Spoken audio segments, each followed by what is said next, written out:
Hey everyone, it's Ivan, kitbadger.com, out here to bring you another gear review. And today, talking lasers. This one right here, which is the Steiner DBAL-I2. We'll go ahead and start with the what. DBAL, it's an acronym, so Duel Beam Aiming Laser. We have two beams here for aiming. This one over on the left is infrared, the one over on the right is visible. The I, it stands for intelligent.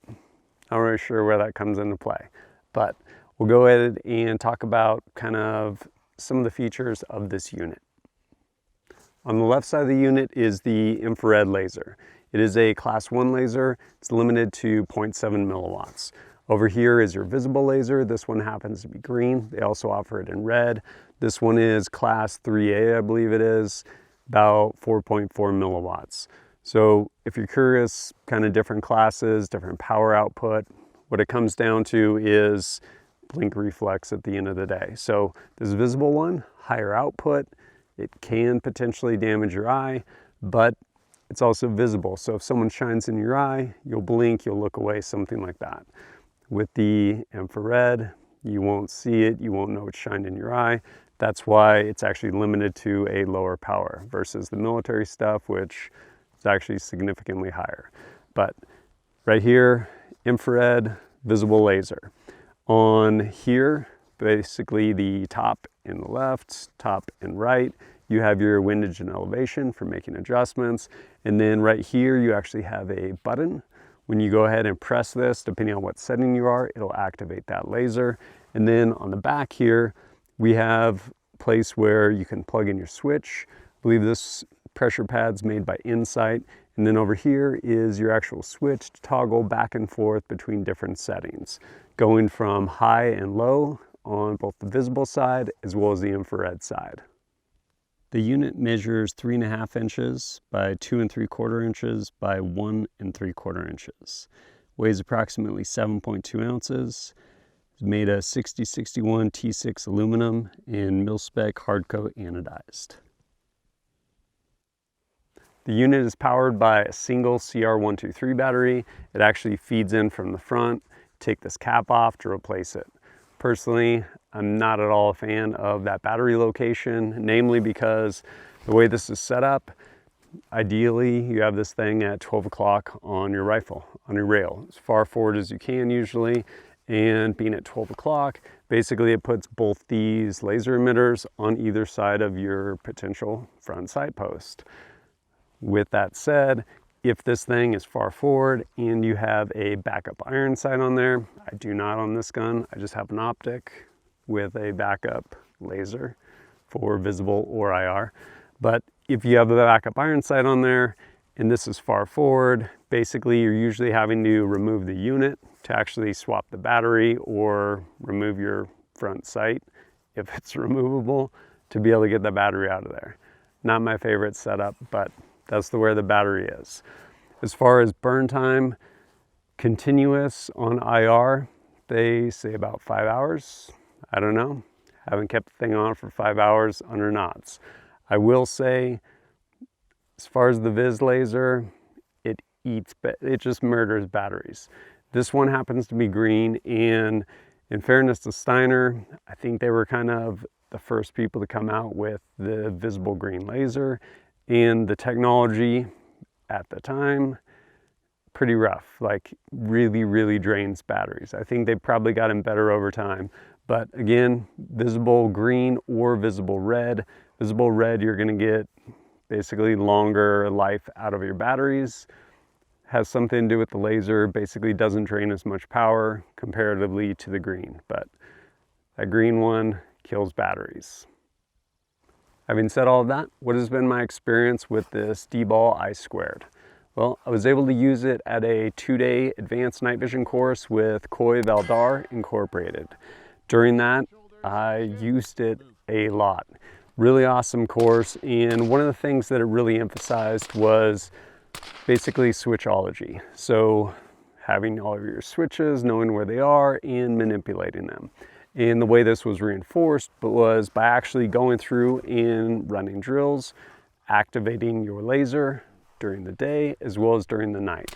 So you get all those really good reps in during the day when you can look down and see what you're doing if need be. And then when you move into nighttime under nods, you no longer have that luxury. You kind of already burned some of those reps in so that it makes it honestly a lot easier. And so in that course, going through the day, got a lot of reps activating that green VIS laser and getting those hits, and then going into nighttime, switching over to infrared and using that.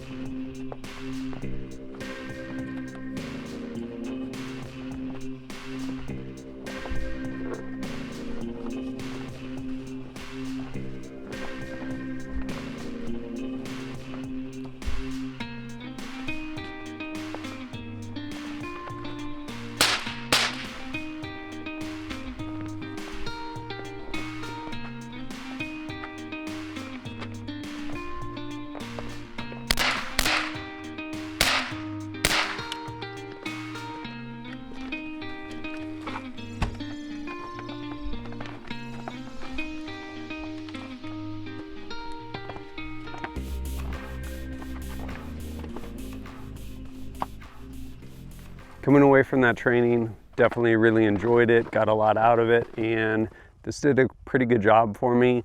I will say, going through that daytime portion, usually ended up having to swap out a battery because that green VIS laser would just eat it up. Also, there's different options as far as switches on here. This one I have here, this pressure pad, I believe by Insight, not a huge fan of it. Like, it works, but not a huge fan. Something to note though with the pressure pad or the actual button on here, if you want to activate constant on, you basically just tap it twice and it'll turn constant on, whether it's this button or the pressure pad. The thing I do like about this unit is there is actually a button up here. So depending on what you're doing, if maybe you're shooting from like your other strong side, rather than trying to reach around and try and find where your pressure pad is, not that you shouldn't be able to do that, but there's always kind of a known good in that you can come across the top and go ahead and activate that button if need be. The one thing I will say about this button though is I actually wish maybe it was a little bigger or maybe more distinct. It was really cold wearing gloves out there, and especially kind of running through the shoot house sometimes, I would come up to activate it and I would end up on this front adjustment for the elevation for the infrared laser, and I'd be like, why isn't this activating? And yeah, the button's right behind it. Took me a while to kind of figure that out. I honestly would rather it be kind of one way or another, as far as this probably more recessed, that adjustment, and then this maybe a little bigger and more accessible, but sample size of 1. The ability to make good hits at night with that infrared laser under nods is incredible. It alleviates basically trying to bring your weapon up and look through an optic with your nods. So pretty much whatever unconventional position you might be in, activate your laser, bring it on target, break your shot, get your hit. Same kind of goes for the visible laser. So if you're coming around the side of a vehicle or something like that, some sort of unconventional position where maybe it's not practical to get behind the gun, to actually get behind your optic rather, you can activate that laser and still get good hits, which I think is really cool. The other nice thing about having the visible laser is, well, actually both visible as well as IR, depending on if you're working with other people, like a team, you can actually identify things, be like, hey, I'm gonna go ahead and laser this, and you're like, oh, okay, cool, like now we're on the same page, we're looking at the same place. Things like that, practical application. The other thing that I think is sometimes overlooked is switchology. So every time you're out there on the range, even if it's in the middle of the day, if you have visible laser, you can go ahead and get reps on it. And all of those reps are going to translate to, you go ahead and throw nods on, and now you're running in the IR spectrum. And so the ability to actually just get lots and lots of reps during your day training with that visible laser, I think is really handy because it all translates over to once everything goes dark and you're under nods. Having said all those things, who do I think this laser would be good for? Anyone that needs both visible as well as infrared laser all in one unit. It is pretty handy. I do like, as I mentioned, the fact that you actually have a switch on the unit. So you can run a pressure pad if you want, but you can always default back to that. As far as price-wise, these usually run about, I don't know, 900 to 1,000. And the price difference in there is visible laser. So the red visible laser, a little less expensive. The green visible laser, a little more expensive. I will say the green is easier to pick up during the day, especially bright sunlight, than the red is, but it seems to kill batteries in my experience.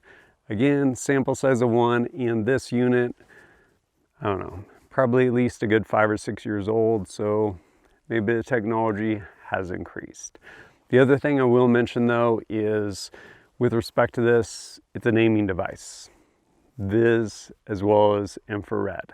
So with that, you may or may not need illumination. So to that end, there isn't any type of built-in illumination into this, so you'll need some sort of supplemental. In this case, Surefire, I believe it's M600 Vampire, you can switch back and forth between infrared and visible spectrum. That way you pretty much have all of your bases covered with these 2 units on this gun. But if you have any experience with it, love to hear how it's done for you. And if you appreciate my content and want to support it, greatly appreciate it. Whether it's liking and sharing videos or picking up shirts over at Teespring or Ballistic Ink, or supporting me directly through Patreon, really helps me get out, create more content for you. And if you have questions for me, I'm not down in the comments section, but over on Patreon, we have pretty active Discord over there and happy to answer all of your questions. But as always, thanks for joining us at kitbadger.com. Look forward to seeing you next time.